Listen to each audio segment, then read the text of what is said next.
రాష్ట్ర సర్కార్ దూరదృష్టితో హైడ్రాను ఏర్పాటు చేసి చెరువులు, కుంటలు, నాలాలను రక్షిస్తోందన్నారు కిసాన్ సెల్ జాతీయ ఉపాధ్యక్షులు కోదండరెడ్డి. రాజకీయాలకు అతీతంగా హైడ్రా పనిచేస్తుందని తెలిపారు. 10 ఏళ్లుగా బీఆర్ఎస్ అక్రమ నిర్మాణాల్ని సపోర్ట్ చేసిందని ఆరోపించారు. హైడ్రా విషయంలో ఎంఐఎం, బీఆర్ఎస్ నేతలు అడ్డగోలు విమర్శలు చేస్తున్నారన్నారు. హుస్సేన్ సాగర్ ను కాపాడాలనే ఉద్దేశంతో అప్పట్లో నెక్లెస్ రోడ్ ఏర్పాటు చేశారన్నారు. చెరువుల రక్షణ కోసం గతంలో ప్రొటెక్షన్ ఆఫ్ లేక్స్ కమిటీ వేసిన విషయాన్ని గుర్తు చేశారు కోదండరెడ్డి. అవసరం వచ్చే విధంగా చెరువులు కాపాడుకోవడానికి ఒక వ్యవస్థను ముఖ్యమంత్రి రేవంత్ రెడ్డి గారు దూరదృష్టితో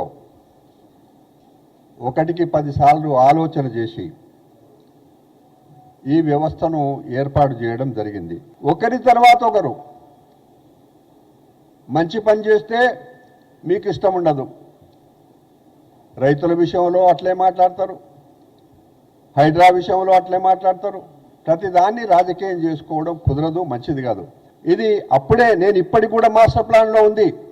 2030 మాస్టర్ ప్లాన్లో రాబోయే 50 సంవత్సరాలకు హైదరాబాద్ నగరంలో పెరుగుతున్న జనాభాకు ఏం అవసరము అనేది చాలా స్పష్టంగా, దాంట్లో భాగంగా మంచినీళ్ళ విషయం కూడా చాలా ప్రధానమైంది. అందుకే ఇంకొక మాట మనవి చేస్తున్నా. విజయభాస్కర్ రెడ్డి గారు ముఖ్యమంత్రి, నేను హుడా చైర్మన్గా ఉన్నప్పుడు హుస్సేన్ సాగర్, హిమాయత్ సాగర్ పక్కన మిరాలం ట్యాంకు, మిరాలం లేక్, అది మిరాలం లేక్ నుంచి కింగ్ కోటికి, నిజాం గారికి టాంగాలో మంచినీళ్ళు వచ్చేటివి. అప్పుడు ఫిల్టర్ కూడా అవసరం లేదు.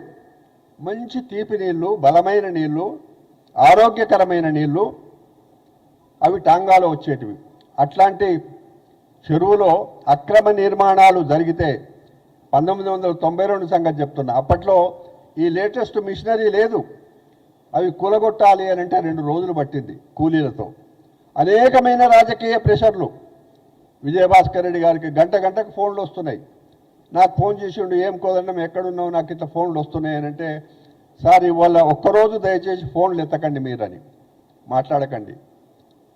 అయినా కూడా ఆనాడు ఆ నిర్ణయం తీసుకోవడం, ఇంత దూరదృష్టితో నిజంగా రేవంత్ రెడ్డి గారు ఈ పెరుగుతున్న రాజకీయ మాటలు చూసి నిన్న ఒక సందర్భంలో భగవద్గీతను కూడా ఆ సూత్రాన్ని ధైర్యంగా, నేను ఒక ప్రజల చేత ఎన్నుకోబడిన నేను ఇప్పుడు కనుక నేను నా ధర్మం నెరవేర్చకపోతే న్యాయం కాదు అనే మాట కూడా